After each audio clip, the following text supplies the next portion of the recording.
The big problem that we are solving in sport is the player availability. Players aren't available either because they're injured or because they are not fit enough to play. Our solution provides them with a technology that could be used on the pitch, providing lab-grade type of data in a very fast way. So Forceteck is a sport data analytics company.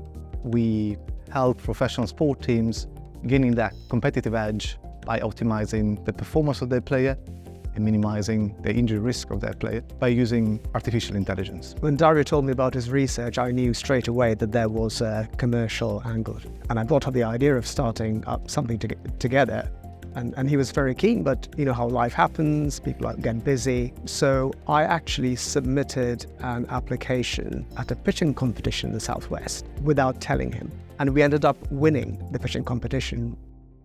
I think it's always good to have more than one person in a founding team. You need a team, you need people to be able to bounce ideas off of each other. In many ways, Dario and I bring complementary strengths. He's the scientist, the academic. He's the author, if you will, of the technology. My experience is in the commercial world in how do you take this technology and build it into something that people will pay money for to use, and an end user will use it. It'll make their jobs a little bit easier.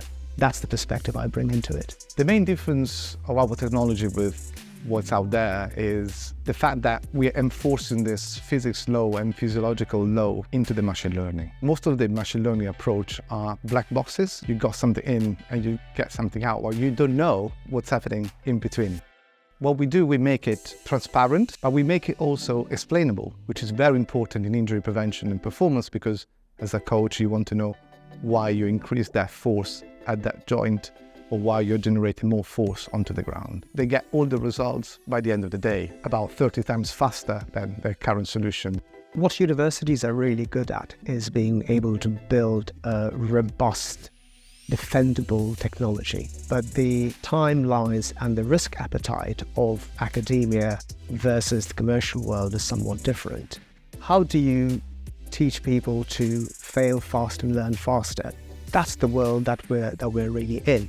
Nothing being able to marry the academic rigor with a product that people are willing to use and pay money for is the bridge that needs to be made. I do believe I've been very, very lucky. I was helped since the beginning by SETSquared, and SETSquared provided me with different mentors. And I think the main problem there is now is awareness. Students are not aware of the fact that as a student, you own the IP, and then you can go to university and decide to spin out a company. From an academic, the idea to see your research being applied and used in the real world is incredible. At the moment, our next step is to try to sign as many beta projects or pilot projects with professional sport teams to really understand how our product can help them out, measuring some quantifying benefits for them, but also improving our products at the same time. But the same technology has applications in other areas as well. We're working at the moment with the European Space Agency. They want to know what will happen to astronauts and the forces on their body in different gravitational settings. Again, we're using the same technology